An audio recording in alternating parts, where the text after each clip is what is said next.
সারা রাত বজ্রবিদ্যুৎ সহ শিলাবৃষ্টি এক্সপিরিয়েন্স করার পর সকাল সকাল তাড়াতাড়ি ঘুম থেকে উঠেই আমরা বেরিয়ে পড়েছিলাম ল্যান্ডর দেখার উদ্দেশ্যে। হ্যালো বন্ধুরা, আর্চি অন দ্য ওয়ের একটা নতুন ব্লগে তোমাদের অনেক অনেক ওয়েলকাম। ল্যান্ডরের এই ডোমাস ক্যাফের পাশেই আছে বিখ্যাত লেখক রাস্কিন বন্ডের বাড়ি। বাড়িটা দেখতে দেখতেই আমরা সামনের দিকে এগিয়ে চললাম। ল্যান্ডর জায়গাটা এক কথায় ছিল অসাধারণ। চারদিকে পাইন গাছ দিয়ে ঘেরা শান্ত এবং স্নিগ্ধ একটা পরিবেশ। মাসৌরি থেকে ল্যান্ডর আসতে সময় লেগেছিল মাত্র 40 থেকে 45 মিনিট। উত্তরাখণ্ড বেড়াতে আসলে কিন্তু তোমরা ল্যান্ডর জায়গাটা একদম মিস করো না।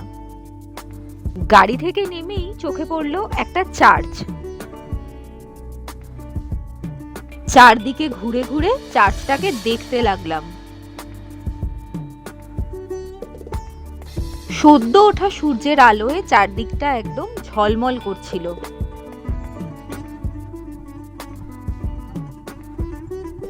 আগের রাতে প্রবল বৃষ্টিতে ঘাস জমি কখনো অবধি সিক্ত অবস্থাতেই ছিল।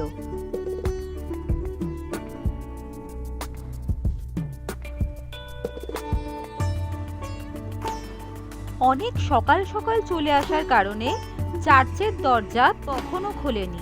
সেই কারণে আমরা চার্চের চারিদিকটাই ঘুরে ঘুরে দেখে সামনে এগিয়ে চললাম।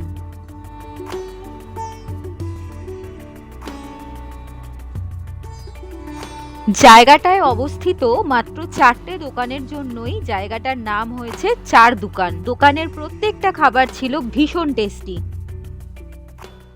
ভিডিওটা ভালো লাগলে অবশ্যই একটা লাইক দিও এবং চ্যানেলটাকে সাবস্ক্রাইব করতে ভুলো না।